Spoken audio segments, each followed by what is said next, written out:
As you may be able to recall, a few weeks ago I said that I was going for some fitness testing as part of a research programme under Leeds Beckett University. It's not the first time that we've done some fitness testing in the training group. We're eligible for it because this particular one is because we're sub 2:30 marathon runners. The previous one at Loughborough, which involved us laying in an MRI chamber for about an hour, was because we were sub 2:40 marathon runners. We try and jump on them mainly because they're free and we get paid for them. But yeah, you may recall a few weeks ago, went for some testing at Leeds Beckett University, and I've now got my results back. So I'm going to delve into them results throughout this episode, explain exactly what was tested amongst and how they tested it for lactate threshold, vo2 max, as biomechanics, as body mass index, the whole world of scientific stuff that makes us runners and sets us apart. There has been me now that has gone, me, Gary, and Birdie, who came with me on the day. Naomi's going in a couple of weeks. So yeah, it's interesting comparing, even though we all run very similar marathon times, comparing us results against each other and seeing where the land lies, and who actually is the better or the most compatible runner anyway. So yeah, join me on this episode as I delve into all manner research, testing, and the scientific stuff that goes into behind my running. Just a little interlude before I delve into the video further. Don't forget to hit the like and subscribe button this week. Helps the channel out loads, and yeah, gets you notified as well if you ring the little bell about new videos coming out on the channel, so you can see what me and Naomi are doing out in our little running world. Well, it's beautiful weather, and it looks to be the great British summer that's finally arrived for a couple of days anyway.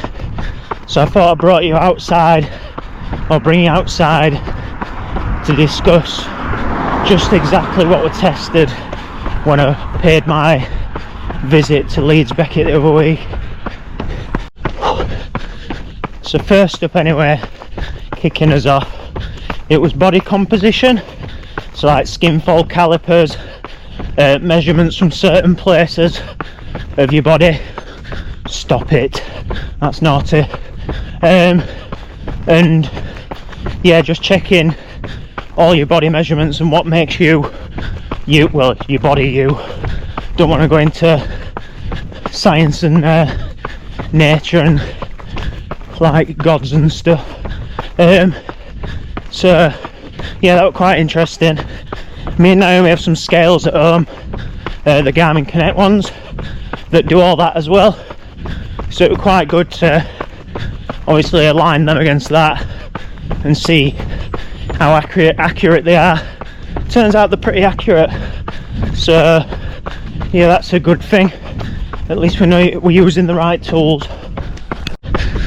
I'll delve into my results a little bit further on in the video, I promise you. They're not to back home about, but yeah, if you're going to pay for all this testing, it'd cost over £1,000. So yeah, it's quite valuable in terms of monetary value anyway, for us to get it done. And then they tested us bloods. That were basically to find a baseline measure for the lactate threshold stuff, because in between each repetition on the treadmill they look for another measure to see how your bloods have changed as well. I'd raced the Ultra-Bridge Chase the night before, so my blood lactate level was actually quite high going into the test, but did a small shake out on the treadmill just to bring that score down a little bit, which it did, which is always successful. Shows the value in cooling down and shake out runs the following day from racing or a hard session, I suppose. And then the straps is on the treadmill, chest harness, oxygen face mask thing that were measuring gases that I'll go into further on. And then the task was to run 6 lots of 6 minutes at set speeds, and then after you'd have, I think it was a 3-minute rest where they'd take your bloods. It might have been a 2-minute, I'll check that. Where they take your bloods from the back of your ear on each rest as well, to measure your blood lactate levels as well. Yeah, and they'll put in each block of 6 minutes the speed of 1 kilometre an hour. I started off at 14k an hour. It was based on recent marathon times, which is always a good indicator, but I'm a little bit out of marathon season, so yeah, it's a fine balance. And throughout they were testing like as running economy, so that's how well we perform and how economical we are as runners. Obviously the more economical you are, the better you are at churning out decent times across various distances, and then also testing our resilience to fatigue under what is a fatigue scenario, and especially building up through the paces and the speeds that we'll put through the test. And they also ran us for 10 minutes flat as well throughout the test. This was to test aerobic capability and vo2 max, that thing that's on everyone's Garmin watch that no one really understands. It's basically your body's ability to use oxygen in a nutshell. And whilst I'm on that subject, lactate threshold is your body's ability to remove lactate from your blood, and your threshold is where it builds up too much lactate and you can't remove it quick enough, and that's your threshold point. And throughout the 6 minute spells as well, or sets, or whatever you want to call them, they turned down the lights in the room, put some ultra bright lights on that were proper warm, and film you in slow motion to look at your biomechanics. So like another element for the test, and that we're looking at like your running cadence, not just off your watch, your strike pattern, your stride length, and then your resilience again under fatigue, because they did it as we increase the speeds. So it's quite interesting to see how that changes as the intensity gets hotter. Intensity is in the speed, not the warmth of the lamps. Yeah, and then lastly, the gas mask. This is the one I found probably the most interesting actually, mainly because it's something that I've never had tested before. So it was your fat oxidization and your carbohydrates. So it was testing what you use as a fuel source the most. At lower levels, would you use fat or would you use carbohydrates, and how that changes as the intensity increases throughout the test. Found it really interesting that, and Birdie got some good feedback that I'll delve into now as I kick into my results and what I found out from the test. So I'll delve into my stats. I have got the laptop screen in front of me, so I'm reading out straight off the stats sheet. I will put a picture in picture because I'm very good at that, and editing stuff. So as part of the study, I was known as runner 10. That's quite good because 10 is actually one of my lucky numbers. That and number 3. So yeah, it went into like my body mass, which at the time of testing I was 71.1 kilos, which is about right for me anyway. And then it did height, sitting height, arm span and all that stuff as well.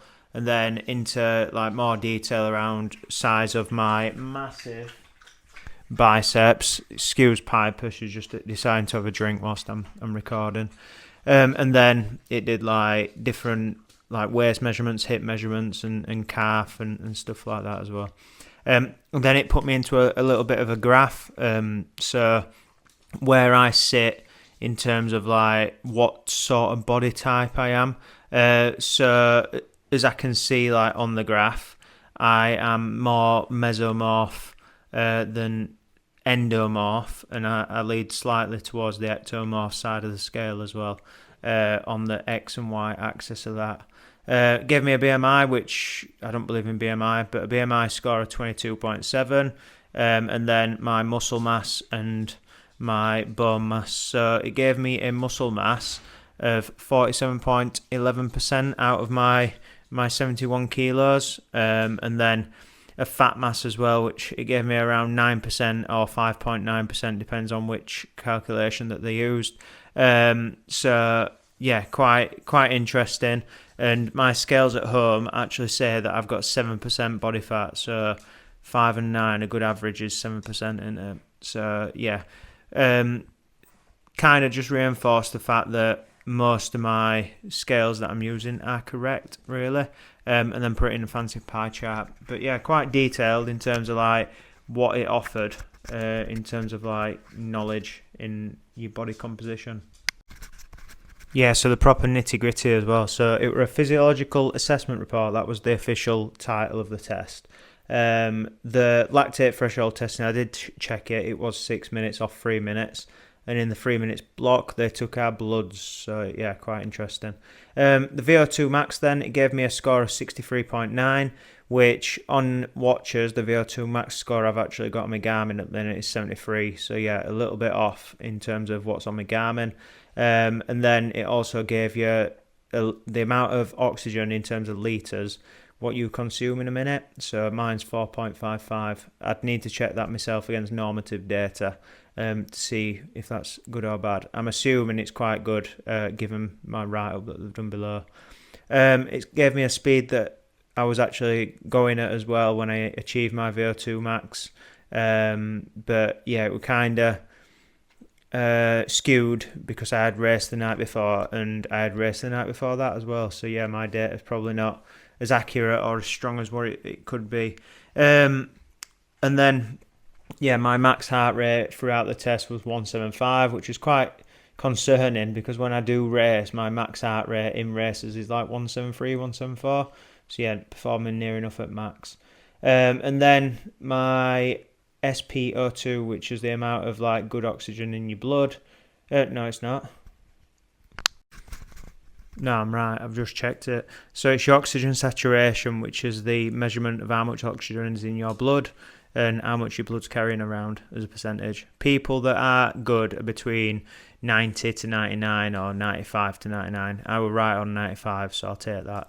And then it did my running economy, which is the amount of calories that I was consuming every kilometre in a minute, which was 4.41, and then post running economy, which was 4.44. So yeah, it gave me a good running economy resilience score of minus 0.6, which in my write-up below actually comes out quite well. And then the stat that I was quite interested in, so fat oxidation against carbohydrate. So basically at lower intensities I burn fat, but then as the intensity creeps up I start to burn carbohydrate. So in marathons, when I'm running at marathon speed, marathon pace, it means that I need to be using carbohydrates as a fuel source. So that's like your gels and stuff. So yeah, just reinforce that. Birdies didn't use fats at all. So it means that he needs to be using a lot more carbohydrates and getting more carbs into his system than a normal person because, yeah, it means it'll feel better in races. Also, it gave me a lactic turn point 1 at 16 kilometres an hour and then a turn point 2 at 17 kilometres an hour. They have wrote a little comment. It was quite cute because it's like a school report. So saying very good maximal aerobic capacity, more likely a peak rather than true VO2 max, has only achieved 61 on test, and this was recorded at end of 18 kilometres, so suggesting that I can actually go a lot better on my VO2 max score. Good running economy, excellent fatigue resistance durability, stuff that I kind of knew already. Don't want to say it, but I'm hard as nails, aren't I? And then high fractional utilisation of your VO2 max at LT1 and LT2 suggests a well-developed aerobic system to run at speeds close to VO2 max for sustained periods of time. Potential inflation, as I expect true VO2 max to be higher than 64 millimoles kilogram per minute. Good fat oxidation rates at submaximal speeds, up to 7 kilometers an hour. In a fresh state, I think we could argue LT2 is close to 17.5 and 18 kilometers an hour. And then they've put overall a physiological profile of a well-suited individual to a half marathon and marathon running, with a well-developed aerobic system, good economy and fatigue resistance, sort of like a pat on the back. So yeah, quite appreciated that. And then they've gave us training zones as well, so heart rate training zones, pace training zones that we can work towards for an easy, steady tempo and intense zone. And then you'd have your recovery zone in and amongst that as well, just below your easy. So yeah, it quite reinforcing, because the zones that I currently work to, because I train to heart rate, are them zones anyway. Especially the easy zone was bang on, and the intense zone 173 to and 174. Like I said, when I'm racing, I am at that sort of level when I'm racing in terms of heart rate anyway. And same with tempo. That's sort of my marathon zone, which is 5:39 minute miles to 5:25s. My PB is 5:28 pace. Yeah, it's about right where I'm working at the minute. Yeah, so then on to the biomechanics report. So we've got three reports for this, 3 reports for free, which is quite good, quite informative as well. They've done a full breakdown and text write-up on this one as well, which is quite cool. Basically, it shows your cadence and your step length. So in terms of speed, your cadence and your step length, you add the two together. That's how you're going to increase your speed. It's your step frequency.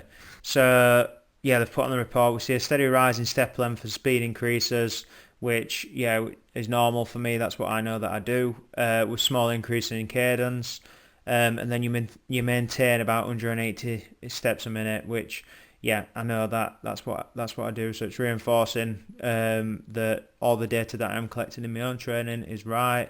But it says that I'm more step length dominant. It's noticeable the effect on fatigue and VO2 max. You reduce your step length, but you increase your cadence. However, the differences are very, very small, and overall your resilience is very good, which again reinforces the physiological test. And then the increase in cadence results mostly from reduced contact time, although, as we've commented above, these changes are tiny. These will explain why you are able overall to maintain good physiological and biomechanical resilience. And the decrease in contact time is you have an overall decrease in duty factor as you get faster. So duty factor is a relationship between contact time and flight time, and your values are a little higher than we would normally see in long distance runners. I suppose that's a good thing, isn't it? So yeah, they tested this through slow motion imagery. Right at the end of the video, I'll add it on as an extra. Yeah, just so you can see exactly what the testing looked like on the treadmill. So yeah, they sent these over. They're all slow motion videos. There were 6 clips of 2 minutes long. So yeah, quite lengthy, but I've condensed them down for you. They also made recommendations in terms of how to improve duty factor, which would arise from reducing contact time. So becoming a little more bouncy or springy. So training a little bit more at threshold speed, half marathon racing and strength and conditioning exercise for legs. But they've put it can also be achieved with many models of new super shoes. Something that I don't like wearing. As you can recall, I did a video on why I stopped wearing carbon shoes. So yeah, quite interesting that they've included that as a report in the testing stuff. Yeah, so I'll snip in now what it looks like when we did the testing and going through the different speeds. See if you can notice the difference, and then bear in mind in between each section lasted 6 minutes, and in between each they were taking bloods as well. I didn't look like a zombie and have blood dripping out my ear. They were quite clean with it. And then yeah, that was that, done and dusted, and off we went.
Yeah, so quite cool. Lived life like an elite athlete being tested at Leeds Beckett University with Birdie.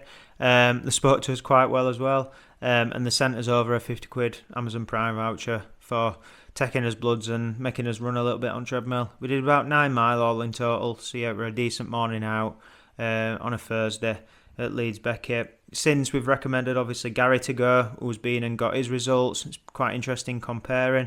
We've all got similar pace zones, but we've all got very different like lactate threshold turn points and very different vo2 maxes, believe it or not, and then different recommendations. So yeah, some of us have got more recommendations than others. Birdie's got one around nutrition and carbohydrates. Gary's got one around doing plyometrics to improve his biomechanics and stuff as well, which is, yeah, it's quite interesting actually. So yeah, it'll be interesting when Naomi goes in a couple of weeks to see what she can pull out, and I'll get her to do a bit of a feedback on what she's done and her findings as well from the study at Leeds Beckett. So yeah, thank you for watching. I hope you've enjoyed that. I hope you've enjoyed me delving into the science behind what makes me a runner, and it's not just going out and running every day like I do. Even though that's what I believe makes me a runner. But yeah, there's more to it than that, and more to it than putting one foot in front of the other. I will be taking obviously the training zones into my training, even though I'm kind of doing them anyway in terms of heart rate. It just reinforces it. It also reinforces that my scales work, and it reinforces that the data that I'm collecting on my Garmin watch works as well, because it's very similar data that I'm getting back in terms of like cadence and stride length and stuff as well. So yeah, very interesting. Really enjoyed it, and yeah, if there's any more studies, I'm always up for doing one and finding out more about my body in terms of training. Proper interested in it. Finding out like what your body is and what makes up your body to make you tick and push out the times that you do. So yeah, thank you for watching. Don't forget to hit the like and subscribe button, and yeah, catch you in a bit. Bye.